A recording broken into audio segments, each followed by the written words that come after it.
Assalamualaikum warahmatullahi wabarakatuh, Sobat Nyubi TV dimanapun saat ini Anda berada.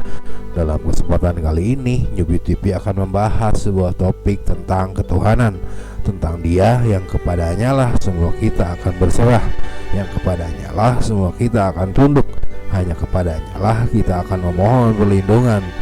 Besar harapannya apa yang Nyubi TV sampaikan dapat bermanfaat dan menambah hasanah wawasan kita, sehingga jika dirasakan demikian maka tidak ada salahnya untuk Anda menekan tombol like dan subscribe serta menyalakan tanda loncengnya untuk selalu mendapatkan berita terbaru dari setiap video yang akan Nyubi TV unggah kemudian. Sobat Nyubi TV, mungkin ada sebagian kita yang mendengar tentang ramainya perbincangan mengenai di mana Allah, yang kemudian ada yang menyebutnya berada di atas langit, bersemayam di atas arsy atau singgasana Allah yang sangat besar itu, yang digambarkan jika langit dan bumi dibandingkan dengan besarnya singgasana itu, maka langit dan bumi hanyalah seperti sebuah cincin yang dilemparkan ke atas gunung Sahara yang sangat luas, di mana singgasana itu kemudian dipikul oleh para malaikat, di mana ketika ditemui Rasulullah pada saat Isra Mi'raj, wajah Allah tertutup hijab berupa cahaya yang kemudian beliau akan turun ke langit bumi di setiap sepertiga malam. Bahwa kemudian ada yang mensyaratkan untuk meyakini keberadaan Allah seperti apa yang adanya ayat-ayat tertulis demikian, yang kemudian ketika tidak menerimanya atau tidak mau berpikir seperti apa yang mereka pikirkan, lalu kemudian mereka akan mengatakan yang berbeda pemikiran itu bukan ahli tauhid, karena tidak melengkapi salah satu dari trilogi tauhid yang mereka yakini, yaitu rububiyah, uluhiyah, asma dan sifat.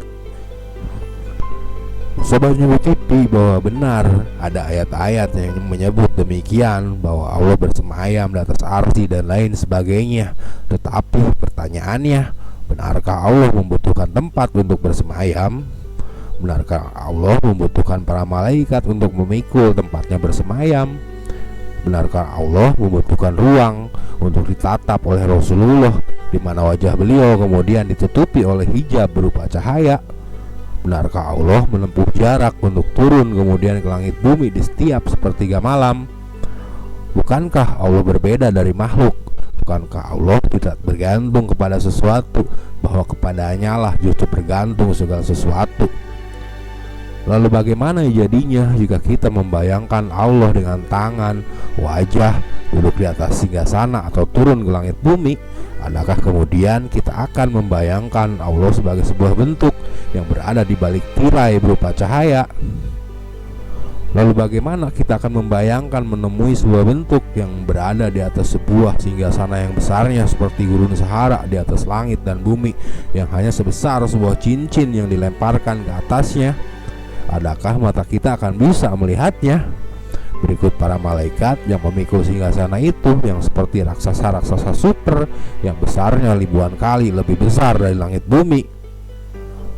Sobat Nyubi TV, bahwa kemudian sebagian besar ulama-ulama kita tidak pernah berani memikirkan dan mendefinisikan tentang ini, bahwa kemudian sebagian besar ulama-ulama kita hanya membiarkan ayatnya tanpa berani mendefinisikannya lebih, karena memikirkan dan mendefinisikannya dikhawatirkan akan menyerupakan Allah dalam rupa dan bentuk, menjasmanikan Allah seperti makhluk yang jelas-jelas Allah tidak ada yang serupa dengannya, dan tidak ada satupun manusia akan sampai kepada memikirkannya, karena akan bisa dipastikan bahwa semua yang dipikirkan itu salah.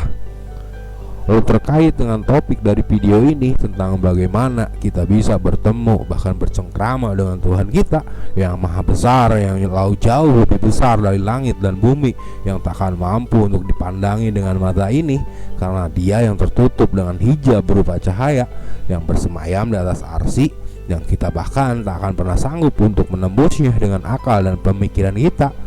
Bagaimana caranya kita bisa melakukannya?